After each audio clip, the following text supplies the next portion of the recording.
గుంటూరుకి దగ్గరలో ఒక ఊరు ఉంది. ఆ ఊరు పేరు ఏదైనా కానీ ఆ ఊరు మాత్రం చాలా హ్యాపీగా ఉండేది. ఎవరి పనులు వారు చక్కగా చేసుకునేవారు. క్రైమ్ కూడా తక్కువే.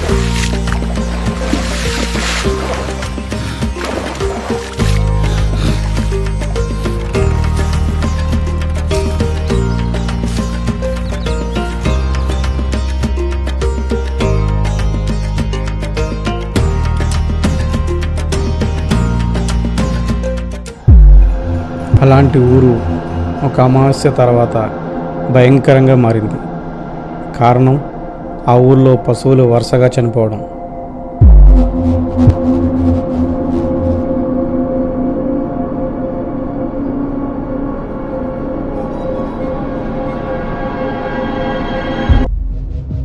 సార్, మా ఊళ్ళో రాత్రిపూట మా గేదెని ఎవరో చంపేశారు సార్. అసలు ఏం జరిగిందో ఎంక్వైరీ చేయండి అయ్యా.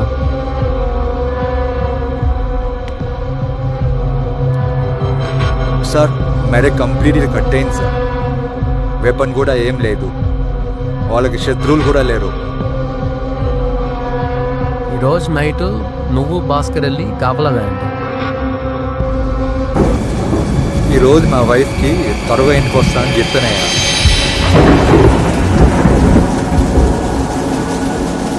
ఇదేంటి ఇప్పుడు వర్షం పడుతుంది? అదే నాకు అర్థం కావట్లేదు.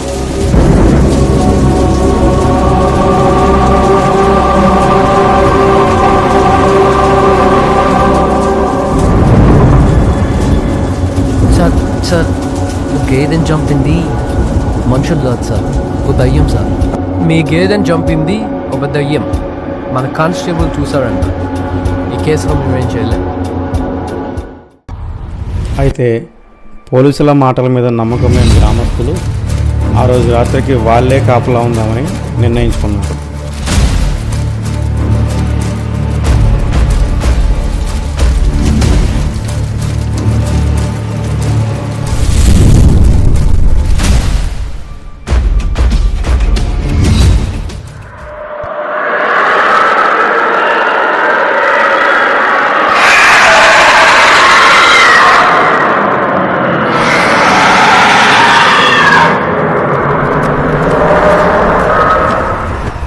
కొన్ని రోజులు గడిచాక ఒక మటన్ షాప్ దగ్గర ఇప్పుడే వస్తానని లోపలికి వెళ్ళి బయటకు వచ్చిన షాప్ అతనికి అక్కడ మటన్ అంతా మాయమవడం చూసి కోపం వచ్చి అక్కడున్న కస్టమర్స్తో గొడవ పడడం మొదలు పెడతాడు. అలా గొడవ పడుతూ ఉండగా అక్కడున్న కుక్క దేన్నో చూసి భయపడి అక్కడి నుంచి పారిపోతుంది.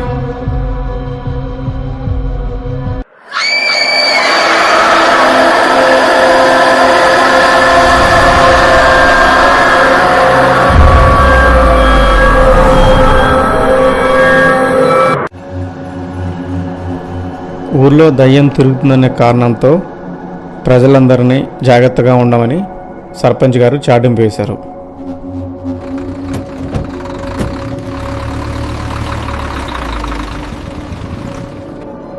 అరే ఏమైందిరా? ఊళ్ళో ఎవరు కనిపించట్లేదు. మన ఊర్లో దయ్యం తిరుగుతుందిరా. మన మూడు గేదెని చంపేసింది. నిన్నేమో మటన్ షాప్ దగ్గర అందరికీ కనిపించి భయపెట్టింది పట్టవాదం. కానీ రమేష్ అర్జున్ చెప్పిన మాటలు ఏవీ నమ్మలేదు.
ఒరేయ్, నిన్ను చంపడానికి కారణం నువ్వు తప్పగా ఈ ఊళ్ళో ఆడపిల్లల్ని నేర్పించడం. అమాయకులైన జనాలను కొట్టడం, వారి మీద కోపంతో వారి పశువుల్ని చంపడం,